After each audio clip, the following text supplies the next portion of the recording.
Hi, I'm Greg Smith, Wargaming Designer, and you're watching No Enemies Here, Wargaming News.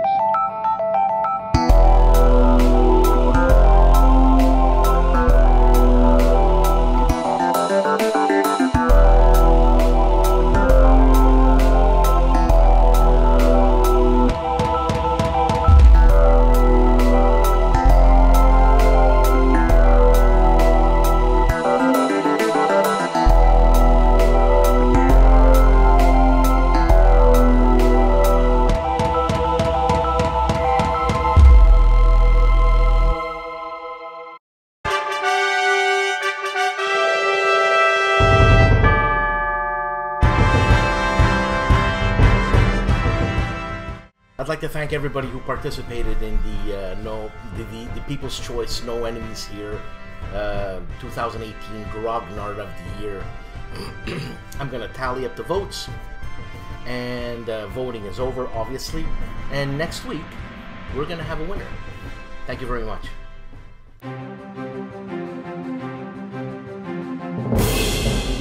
GMT. Absolute War, The Russian Front, 1941 to 1945, a game designed by CAPUANO. Absolute War, The Attack on Russia, 1941-1944, will put emphasis on strategic planning, not tedious hex maneuvering or factor counting to attain the perfect attack. Most of the time-consuming calculations will be done and taken care of effortlessly by the game engine, letting you concentrate instead on exercising your generalship skills against your opponent. I read that badly from the webpage.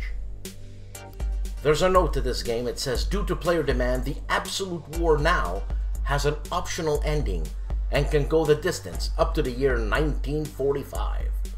The components: one 22 by 36 inch mapboard mounted, one sheet of 88 two-sided square units, one sheet of 112 two-sided round hex markers, a rulebook, a scenario book, 4 player aid cards, 2 decks of 55 event cards, and no dice.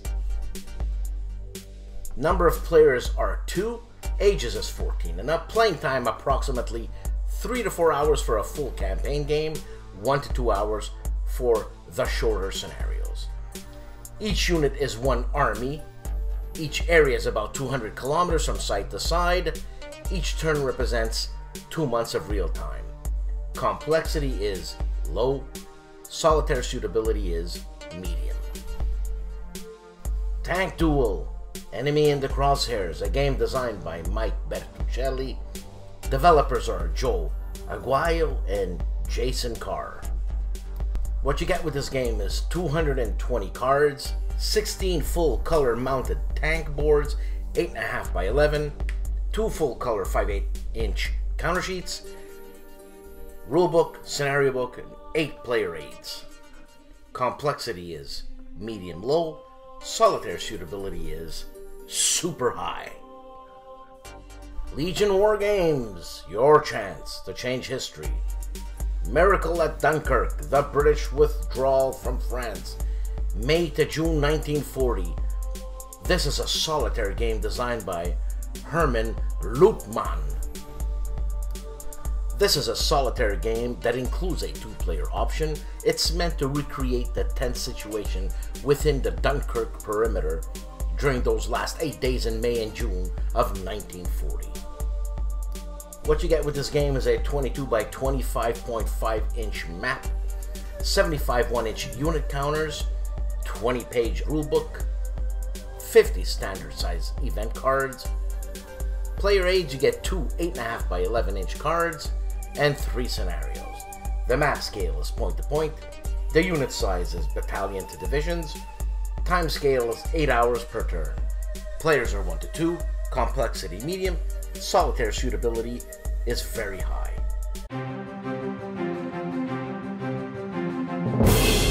GIMPY, the GIMPY Gamer, is going to review Castle Eater, which was supposed to be launched the 27th of November, but has been postponed to the 29th. This is a game designed by David Thompson, going to be published by DVG. first-hand person games. The original Grognard, the OG, is finishing off open fire, the final part of Mission 1, a game designed by Gerard Christopher Klug, published by Victory Games. This is a solitaire tank combat in World War II. And also, the original Grognard gives us a channel update. See you there. Mo of Mo's Game Table. You know, when you look at Mo, he's all cute with that hat. Don't let that fool you. No, it's like this picture here. The OG, the original Grognard's picture, the picture he uses. Well, that guy's an original Grognard. That guy marched with Napoleon. Sure, you're gonna say, he's an old guy, this and that. What can he do? He marched with Napoleon, probably 200 miles. He probably fought at the Battle of Waterloo. What did you do? He's doing an unboxing of Armageddon War, a game designed by Greg Porter, published by Flying Pig Games. Sorry, I get carried away sometimes. I just had my evaluation at work, and you know, one of the points they said that I'm too feisty with the clients. You know, I'm explosive. Come on, explosive. I'm Italian. Mo is also unboxing Heroes in Defiance from Lock and Load Games, a game developed and designed by Jeff Lewis. The Player's Aid are doing an unboxing from Columbia Games Pacific Victory. This is a block game designed by Tom Dalgleish. The artist is Eric Hotz, published by Columbia Games. And also from Columbia Games, Alexander reviews Combat Infantry. The designers are Leonard Kufal, Tom and Grant Dalgleish. The artist actually is Richard Luschek, published by Columbia Games. And they are also doing a playthrough / preview of David Thompson's Castle Eater, The Strangest Battle of World War II from DVG Episode 1. MARCOWARGAMER Marco Arnaldo was also doing a review of the second edition of Pacific Victory, War in the Pacific 1941 to 1945, a game designed by Tom Dalgleish, published by Columbia Games. Marco was also reviewing Black Orchestra, a game designed by Philip Dubarry. The artists are Cody Jones, Dan May, and Lucas Soriano, published by Game Salute. Tim de Korchnoi, in his Bare Bones Wargaming, is doing a sample playthrough of Catherine the Great. He's doing a sample turn, that is, and this is a Strategy and Tactics magazine, number 232, designed by Joseph Miranda. Bare Bones is also taking a look at a Japanese game journal called Game Journal, number 50, 2014, and he's playing the first turn of March-April 1757 of Frederick the Great, A Dangerous Time. Soundboard is giving us a quick review of Great War Commander, a game designed by Reginald and Pascal Toupy. The artists are Christophe Gentil-Perret, Ken Smith, Pascal Toupy, and Matt von Martial, as he's known in France, but in the States it's Mark von Marshall, published by HEXES. Mitch of Soundboard also has an interesting video on how to make a board game bot using Alexa by Google. Check it out. Mitch also unboxes The Greatest Day, published by MMP, designed by Adam Starkweather. The artist is Nicholas Escoby. Soft-spoken Jonathan Townsend is playing an Ares Winter Edition magazine from 1983, a science fiction game called The High Crusade by David Cook. Jonathan is also taking a look at Masahiro Yamazaki-san's Army Group Center, June 22nd to the 28th, 1941. This is a game obviously designed by Masahiro Yamazaki. The artist is Masahiro Yamazaki. Published by 3W Worldwide Wargames. Compass Games, and John Krantz is live with Compass Games Live, episode 18. Cody of the Discriminating Gamer is taking a look and a review of SHAFE, the liberation of Western Europe from D-Day to the Rhine. This is a game designed by Ian Brody, published by PSC, Plastic Soldier Company. Gilbert Collins is taking a look at the Battle of Monmouth, designed by Richard Kane. The artists are Terry Leeds, Emmanuel Gottlieb, and I hope I don't destroy your name, Lutz, and Timothy Schleif, or Schleif. Come on, guys, make it easy for me. Published by Clash of Arms Games. The Itinerant Hobbyist is giving us a after-action report, AAR, of Assault on Carentan. This is a recap of the battle played using the new Panzer Blitz from Multi-Man Publishing. BLASTPOP has a funny way of saying unboxing. He calls it component inspection. He's component inspectioning Modern Battle Tank, British Army of the Rhine, a game designed by Jim Day, published by GMT. Counterattack is continuing his magnum opus, Turn 5, Part 2 of Mark Herman's Empire of the Sun, The Pacific War, 1941 to 1945. A game published by GMT.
Thank you for watching. Next week, we're going to have People's Choice Grognard of the Year. Ciao.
Zombie War, designed by Greg Porter. You're yelling all